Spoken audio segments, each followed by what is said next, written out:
¿Sentís que manejar o transitar por las carreteras de tu país se ha vuelto como un juego de Mario Kart en las que debes esquivar obstáculos para poder sobrevivir? Pues están como con baches y están muy feas las calles, ¿no? Para pasar así. Y a veces pues la ciudad se atora y hay lugares inaccesibles para nosotros o que no tienen rampa. En general, yo siento que la ciudad está mal, más que todo por los huecos de las calles. Y por razones como estas es que se ven este tipo de videos en las redes sociales. Me atrevo a decir que un tema con el que la mayoría de los latinoamericanos nos podemos identificar es lo tedioso que es lidiar con la infraestructura vial de nuestros países. Muchas calles están en mal estado, no son inclusivas, son peligrosas, están sin señalizar o simplemente no dan abasto. Y eso te perjudica mucho, muchísimo. Otras veces cuando hay huaico y tenemos la necesidad, bueno, algunos que trabajan en Lima, estudiamos, tenemos que hacer transbordo, vamos hasta cierto lugar en un carro, pasas el huaico caminando, ensuciándote y pues tienes que continuar con el otro carro y así, pero el pasaje también cuesta más. Una infraestructura vial deficiente no solo hace que el tránsito vaya lento, también ralentiza el crecimiento económico, la productividad y el comercio. Yo entiendo que el desarrollo de nuestros países, sobre todo en América Latina, es directamente proporcional a la calidad de infraestructura vial que nuestras ciudades, nuestros países pudieran tener. Los caminos y carreteras son más que simples vías que usamos para ir de un punto A a un punto B para llegar a nuestros trabajos o lugares de estudio. Son las arterias que mantienen vivo el corazón económico de nuestras ciudades y países. Y nos ayuda también a estimular la inversión, la competitividad, el crecimiento de empleo, todo lo que es un bienestar social y económico.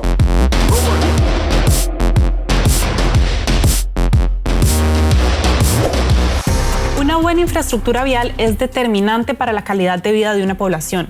Son muchos los beneficios, pero destaco 3. El primero es que contribuye al crecimiento económico. Una buena infraestructura tiene efectos multiplicadores sobre la producción, los ingresos y el empleo. Según un estudio del Banco Mundial, si se aumenta en 1% la cantidad de infraestructura disponible por persona, la economía del país puede crecer en un 0,15% del Producto Interno Bruto per cápita. Imagínate esta cifra multiplicada por el número de habitantes de tu país.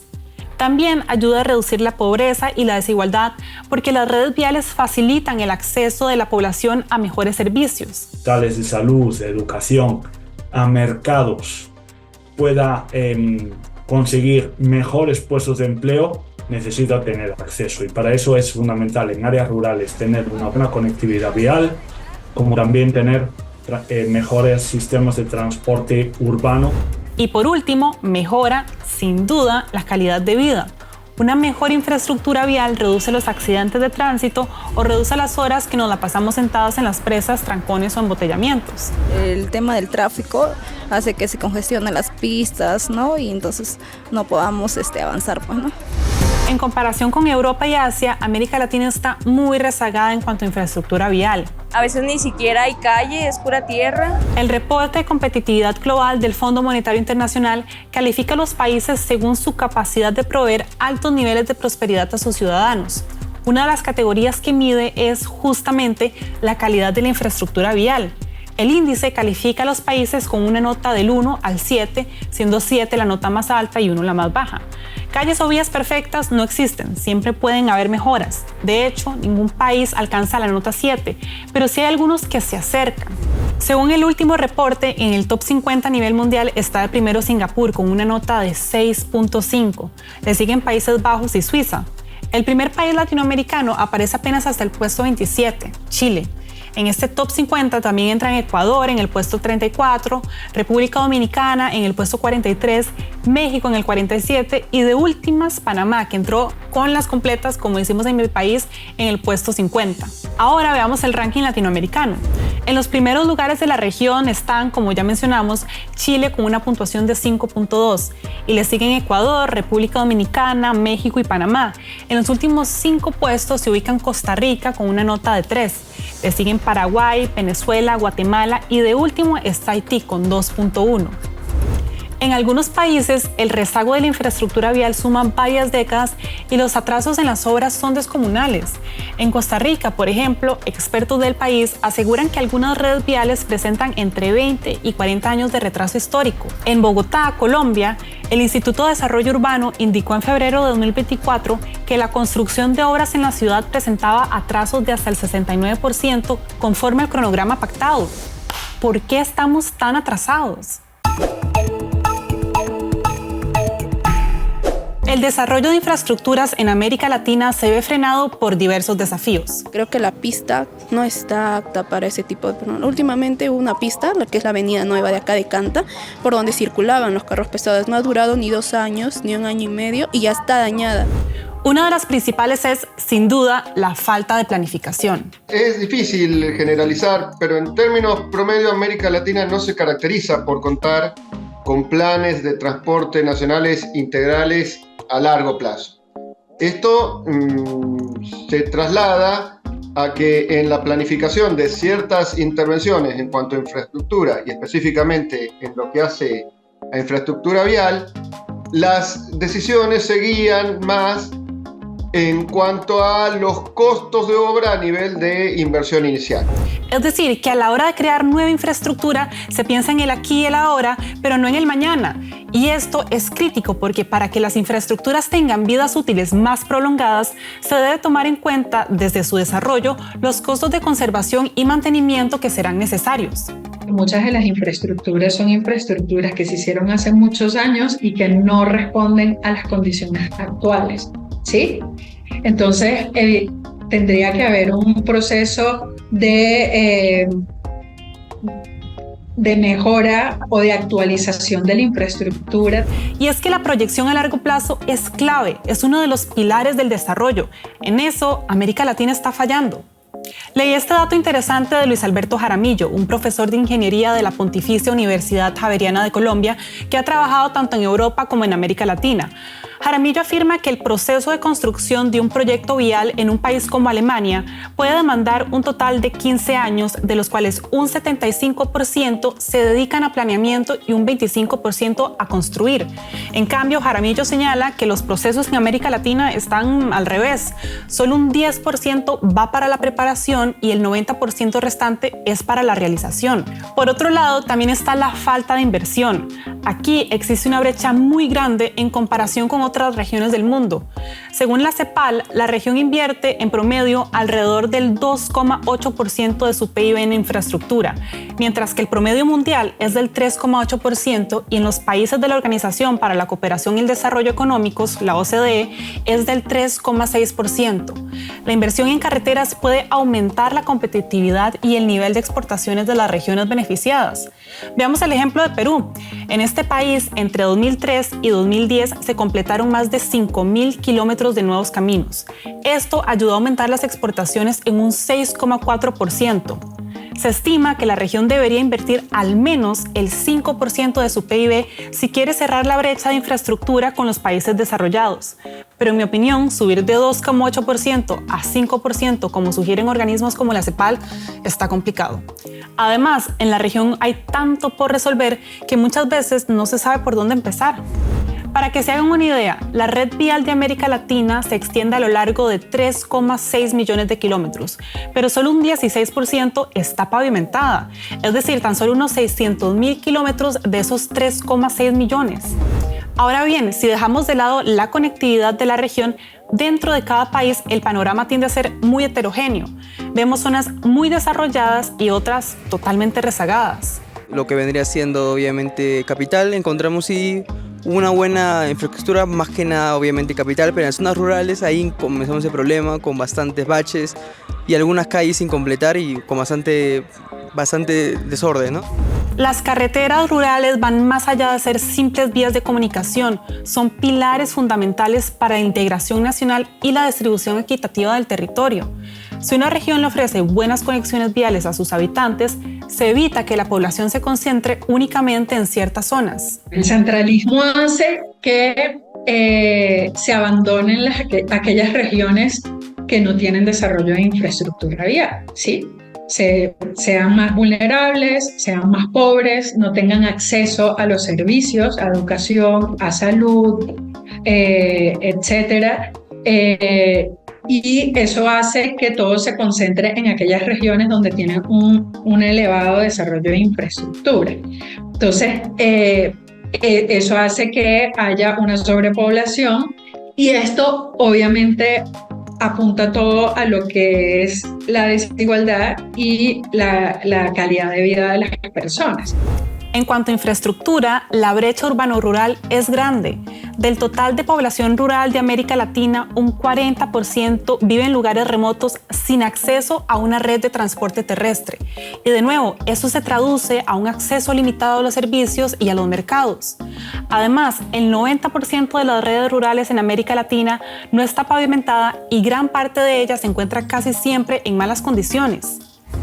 Para algunos, la falta de infraestructura vial adecuada en sus zonas es una clara señal de abandono por parte del Estado. Yo considero que las vías, de hecho, sirven para que nos presten atención. Y en el Pacífico, pues, bloquear el mar es imposible, pero sí levantar la voz porque en el Pacífico necesitamos más atención y esa atención solo la podemos hacer visible nosotros que visitamos los territorios, quienes están en los territorios, los nativos, afrocolombianos, raizales, palenqueros. Nuestra comunidad necesita de verdad estar conectada en todos los sentidos. La prosperidad de las comunidades rurales y su permanencia en el territorio depende de que tengan una infraestructura adecuada que las conecte eficientemente.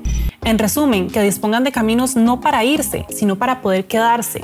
La falta de planificación e inversión son los principales obstáculos en el desarrollo de la infraestructura vial. Carreteras que se construyen sin una visión a largo plazo y presupuestos que no dan la talla para lo que realmente se necesita invertir. ¿Cuáles son las otras piedras en el zapato? ¿Alguna vez has transitado por alguna de estas rutas?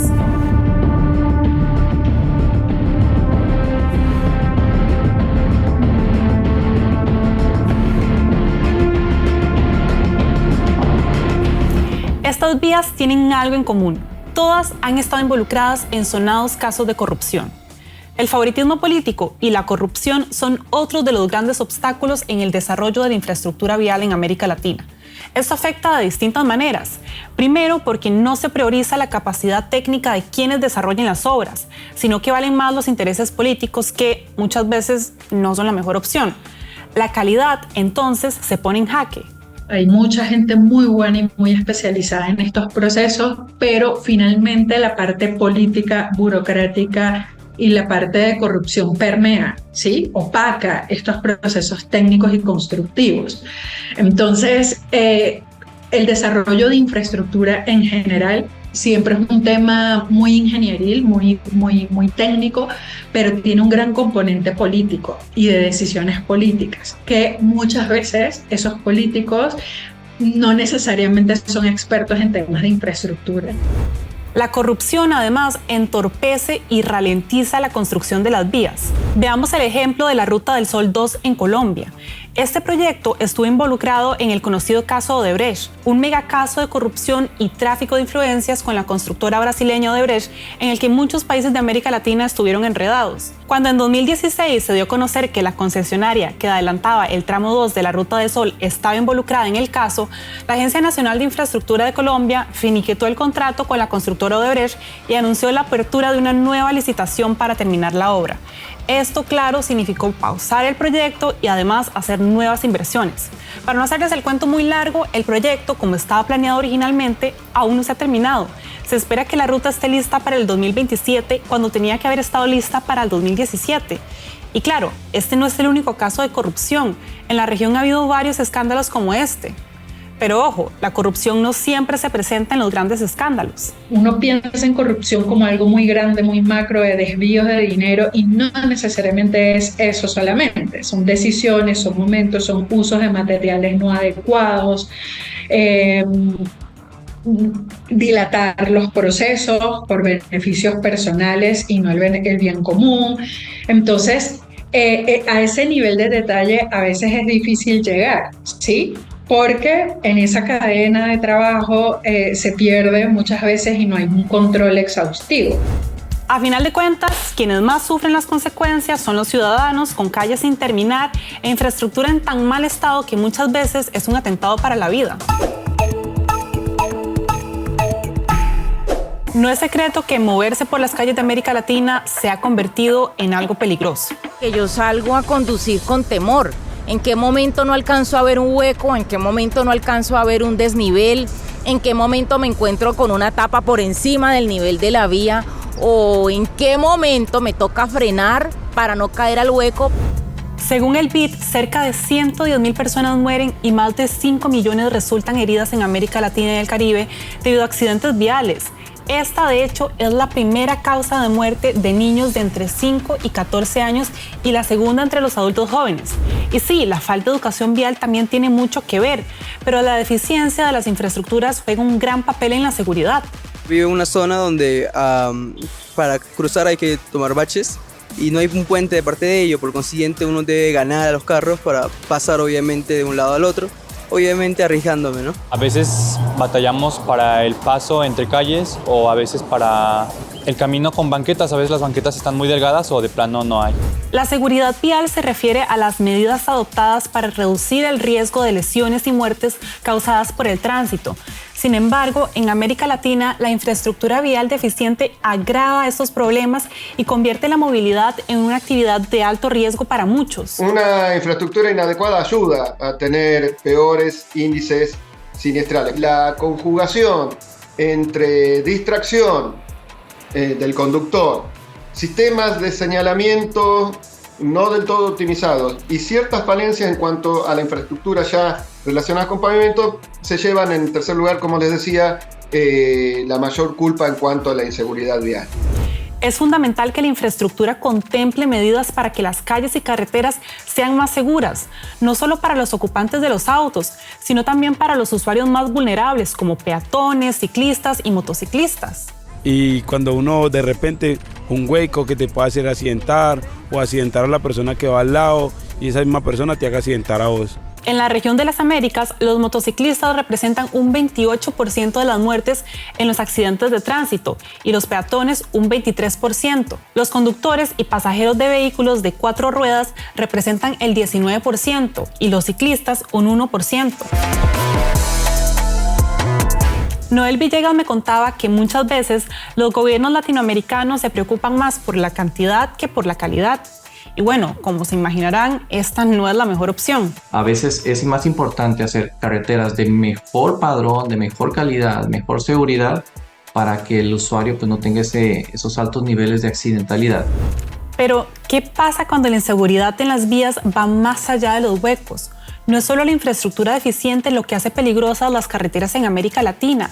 La criminalidad también juega un papel disruptivo y alarmante. En muchos países latinoamericanos como Colombia, Honduras, Brasil y especialmente México, transitar por las carreteras puede ser una experiencia peligrosa debido al crimen organizado y a los conocidos piratas del asfalto. Emilio Reynoso, uno de nuestros colaboradores, lo ha vivido en carne y hueso. En la ciudad en la que vivo, Zacatecas, México, evitamos salir a carretera a altas horas de la noche a menos de que sea absolutamente necesario. De hecho, hace unas semanas volvimos a pasar unos días de miedo. Grupos del crimen organizado tomaron las carreteras principales de la ciudad, bloqueándolas con autos incendiados, dejando escenas dignas de una película de terror. En México, por ejemplo, en 2023 se denunciaron más de 13.800 atracos según cifras de la Fiscalía General del país. 86% de esos delitos ocurrieron con violencia. Las carreteras del Estado de México y Puebla son las más peligrosas de México en cuanto a robo a transportistas. Aquí ocurren más de la mitad de esos delitos. Las pérdidas que se generan por este fenómeno son elevadas. En México, el autotransporte de carga traslada alrededor de 600 millones de toneladas de mercancías al año. Sin embargo, el robo a transporte genera pérdidas diarias por alrededor de 19 millones de pesos. Y el problema no solo se limita al robo de mercancías, sino que también incluye la extorsión y secuestro de conductores, pasajeros o peatones. Cuando las calles no están bien alumbradas, por ejemplo, el peligro de la criminalidad aumenta. Y además, a veces en las calles falla mucho el alumbrado público. Entonces siento que eso contribuye a que la percepción de la inseguridad pues sea más alta. Me he sentido un poco insegura, ya que por mi casa, y pues como no hay mucho alumbrado en la calle que va para mi casa, solo hay como que un foco que alumbra muy tenue. El impacto conjunto de la inseguridad vial y la criminalidad en las carreteras de América Latina afecta profundamente la movilidad y la vida cotidiana de millones de personas en toda la región. Veamos un último punto que no se nos puede escapar: los fenómenos naturales, el cambio climático y el riesgo que implican para la infraestructura vial.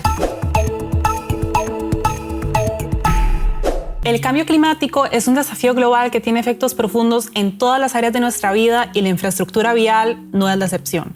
Las lluvias intensas y las inundaciones son quizás las amenazas más evidentes.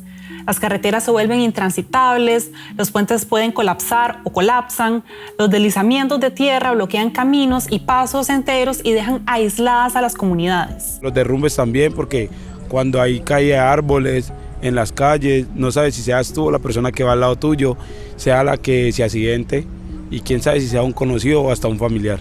Y acá llueve un montón y siempre pasamos el tema de los huaicos y nos afecta bastante en esas épocas, de diciembre hasta marzo, que es época de invierno acá. Aquí es muy importante hacer un paréntesis. Históricamente, los expertos han tomado en cuenta las condiciones climáticas en la planificación y el desarrollo de la infraestructura vial, es decir, el estado a largo plazo del tiempo atmosférico de una región específica. Por eso se espera, por ejemplo, que la planificación de una carretera incluya las previsiones de lluvia, especialmente en países con épocas lluviosas fuertes.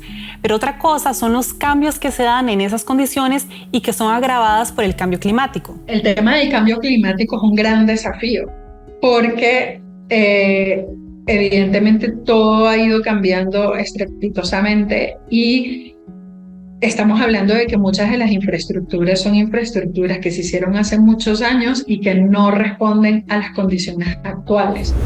El problema es que predecir los efectos del cambio climático puede ser difícil. Entonces, la clave está en la capacidad de poder adaptarse a las circunstancias. Obviamente, siempre hay un riesgo en la planificación. Tú puedes planificar el desarrollo de una infraestructura y no siempre te va a salir perfecta como planificas, pero hay que tener la capacidad para responder a aquellos elementos que no nos salen tan bien al momento de planificar el desarrollo de infraestructura. ¿Sí? Esa capacidad de respuesta inmediata, esa capacidad económica para enfrentar esos retos que se presentan es importantísima. Por otro lado, la construcción de nuevas infraestructuras viales también tiene un impacto significativo en el medio ambiente, una de las paradojas del desarrollo y del progreso. La deforestación y la pérdida de biodiversidad son solo algunos de los efectos negativos asociados con esos proyectos. Además, el proceso de construcción de las vías en sí mismo puede ser altamente contaminante, al igual que la fabricación de los materiales de construcción. La industria cementera, por ejemplo, emite grandes cantidades de dióxido de carbono. De hecho, si la industria cementera fuera un país, sería el tercer emisor de CO2 del mundo. Entonces, ¿cómo lograr un balance? Hay que tener en cuenta que no todo el desarrollo de nueva infraestructura vial es necesariamente bueno o malo. Todo depende del contexto. La construcción de una nueva carretera mal planificada, por ejemplo, puede dividir hábitats naturales, pero la construcción de una carretera que ha sido planificada tomando en cuenta los ecosistemas y su preservación puede beneficiar muchísimo a una comunidad. Entonces, para que la infraestructura beneficie a todos, la planificación debe tomar en cuenta no solo el beneficio humano, sino también recordar que este mundo lo compartimos con muchos más seres vivos y considerar el impacto en la biodiversidad dentro del desarrollo del proyecto vial. Pero, ¿qué más se necesita hacer para mejorar la infraestructura vial en América Latina? Ya vimos que las razones de la deficiencia en la infraestructura vial en América Latina son muchas y muy complejas. La falta de planificación e inversión, la corrupción, el cambio climático, cada una de esas problemáticas requiere a su vez de múltiples soluciones. Por eso quisiera concentrarme en tres. La primera es fomentar la transparencia y rendición de cuentas. Para eso, Noel Villegas me contaba que se deben crear mecanismos anticorrupción para evitar situaciones que afecten directamente la calidad de la vida y la inversión pública. En la última década, los países como México, Brasil, Colombia, entre otros, se han preocupado realmente por crear estos instrumentos ante este fenómeno de corrupción. Han generado inclusive comisiones ciudadanas de vigilancia para que puedan revisarse las licitaciones, puedan revisarse el momento de la contratación de obra pública, así como también las entidades han fomentado las entidades de transparencia y rendición de cuentas dentro de estos procesos licitatorios. Por otro lado, Yelinka Saldeño cree que es necesario reforzar la cooperación. Una de las razones que quizás a nosotros nos ha llevado el rezago en Latinoamérica es que no hay una buena conexión universidad-empresa-estado. Esa conexión universidad-empresa-estado es lo que permite que haya investigación, desarrollo e innovación. Y por último, la inversión. Este es un tema complicado porque a pesar de que la región ya invierte muy poco de su PIB, el problema es que la mayoría de los países no pueden gastar más. Entonces, el secreto está en ser más eficientes con los gastos, tener mejores sistemas de planeación y utilizar esos gastos donde más sea necesario. Una vez escuché que cuando se tienen grandes presupuestos se pueden cometer grandes errores, pero cuando se tienen presupuestos reducidos se pueden tomar decisiones ingeniosas. A mi parecer, en esto de la infraestructura vial podemos aplicar la frase «Dime cómo son las carreteras de tu país y te diré qué economía tiene». En cada hueco, cada carretera intransitable y cada puente colapsado hay historias de vidas interrumpidas, de oportunidades perdidas y de tiempos desperdiciados. Para transformar esta realidad no solo necesitamos mejores caminos, necesitamos visión, planificación y un compromiso genuino con el bienestar común. No solo se trata de pavimentar caminos, sino de abrir horizontes para las economías y para mejorar la calidad de vida de millones de personas. ¿Cómo son las carreteras de tu país? ¿Dan abasto? ¿Están pavimentadas y señalizadas? Te leo siempre en los comentarios a través de nuestro canal de YouTube @DW Cómo Te Afecta. ¡Chao!